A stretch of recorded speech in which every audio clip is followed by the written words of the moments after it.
नमस्कार दोस्तों, सलाम ज़िंदगी रेडियो पर आप सभी का बहुत बहुत स्वागत है। दोस्तों, कोरोना महामारी चल रही है। उम्मीद करता हूँ आप सभी ठीक होंगे। दोस्तों, बहुत दिनों के बाद एक नई कहानी लेकर आया हूँ। दोस्तों, बच्चों को पेड़ के साथ खेलना बहुत पसंद होता है। एक बार एक बच्चा पेड़ पर चढ़ जाता है। उसकी डालियों को पकड़कर झूलने लगता है। भूख लगती है तो फल तोड़कर खा लेता है और फिर उसकी छांव में आराम से बैठकर सो जाता है। बच्चे के दिन मस्ती में कट रहे थे और पेड़ भी खुशी से झूमता था। दिन गुजर रहे थे। बच्चा थोड़ा बड़ा हो गया। उसकी व्यवस्थाएं बड़ी हो गई। अब वो पेड़ के पास कम आता था। दोस्तों, वो एक दिन आया भी तो खेलना छोड़कर पेड़ से कहने लगा, अब मुझे उछल कूद पसंद नहीं है। मुझे अपने दोस्तों के जैसे खिलौने चाहिए। पेड़ मुस्कुराया और बोला कि इतनी छोटी सी बात पर उदास होने की जरूरत नहीं। तुम मेरे फल तोड़ लो और उन्हें बेचकर खिलौने खरीद लो। बच्चा खुश हो गया। उसने वैसा ही किया और पेड़ को भी अच्छा लगा। समय निकलता रहा। बच्चा और बड़ा हो गया। उसकी मूछें दाढ़ी भी आ गई। दोस्तों, एक दिन वो आया तो चिंतित था। पेड़ को उसे करीब पाकर खुशी हुई। उसने पेड़ की खुशी पर ध्यान दिए बगैर कहा कि मुझे अपनी बीवी बच्चों के लिए घर बनाना है। पेड़ बोला, बस इतनी सी बात, तुम मेरी टहनियां को काट कर ले जाओ। उसने डालियां काटी और चला गया। पेड़ के मन में संतुष्टि थी।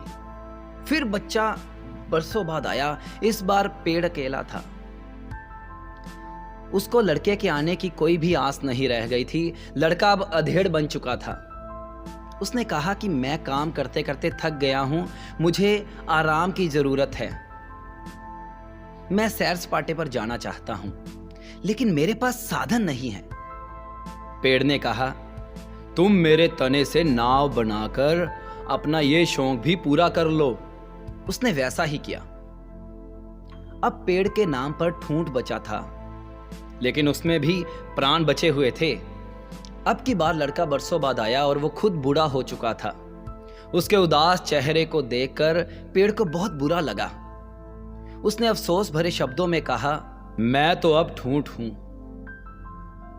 मेरे पास तुम्हें देने के लिए कुछ भी नहीं है। सिर्फ जड़ ही शेष है। बूढ़ा भरे गले से बोला, जिम्मेदारी का बोझ उठाते उठाते मैं थक गया हूं। मुझे कुछ और नहीं, केवल आसरा चाहिए।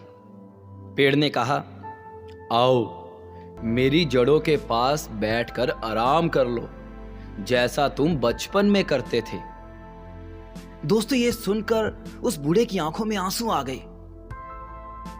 वो उस ठूंठ बन चुके पेड़ से लिपट गया। दोस्तों, इस प्रतीकात्मक कहानी से ऐसा महसूस हो रहा होगा कि वो लड़का बड़ा स्वार्थी था, लेकिन वास्तव में ये हमारे ही परिवार की कहानी है। हमारे पिता भी एक पेड़ है।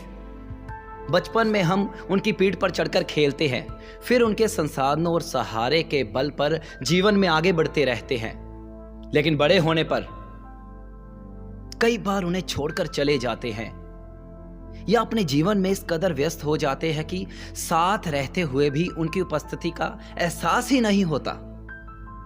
बीच बीच में जब हमें कोई जरूरत होती है या हम परेशान होते हैं, तभी हमें हमारे पिता की याद आती है। ऐसे हर मौके पर उनकी स्नेह भरी बाहें हमारे लिए हमेशा खुली होती हैं।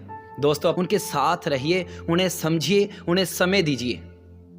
दोस्तों, ये थी आज की कहानी। अगली बार फिर मिलेंगे एक नई कहानी के साथ। तब तक के लिए शुक्रिया।